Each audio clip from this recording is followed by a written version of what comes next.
വെടിനിർത്തൽ കരാർ ഹമാസ് പാലിക്കാൻ വിസമ്മതിച്ചാൽ ഗാസയിൽ ഇസ്രായേൽ പ്രധാനമന്ത്രി ബെഞ്ചമിൻ നെതന്യാഹുവിന് സൈനിക നടപടി പുനരാരംഭിക്കാൻ അനുമതി നൽകുമെന്ന് യുഎസ് പ്രസിഡന്റ് ഡൊണാൾഡ് ട്രംപ് പറഞ്ഞു.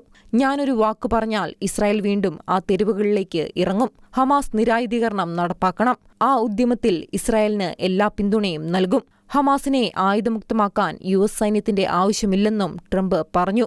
ഗാസയിലെ പോരാട്ടം അവസാനിപ്പിക്കുന്നതിനുള്ള കരാറിന്റെ ഭാഗമായി ജീവിച്ചിരിക്കുന്നവരും മരിച്ചവരുമായ ബന്ധുക്കളെ കൈമാറണമെന്ന കരാർ ഹമാസ് ഭീകരർ പാലിക്കുന്നില്ലെന്ന് ഇസ്രായേൽ ആരോപിക്കുന്നതിനിടെയാണ് ട്രംപിന്റെ പ്രസ്താവന.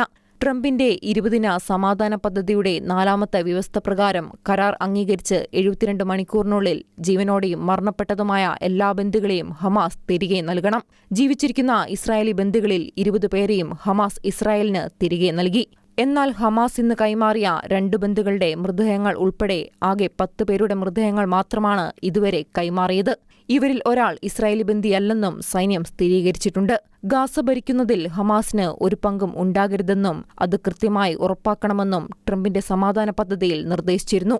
എന്നാൽ അധികാരത്തിന്റെ പേരിൽ ഗാസയിൽ അക്രമാസക്തമായ ഏറ്റുമുട്ടലുകൾ തുടരുകയാണ്. നിരപരാധികളായ പലസ്തീനികളെ ഹമാസ് വധിക്കുന്നതിനെപ്പറ്റി ചോദിച്ചപ്പോൾ അതിനെക്കുറിച്ച് ഗവേഷണം നടത്തുകയാണെന്നാണ് ട്രംപ് പറഞ്ഞത്. International desk, Shekena news.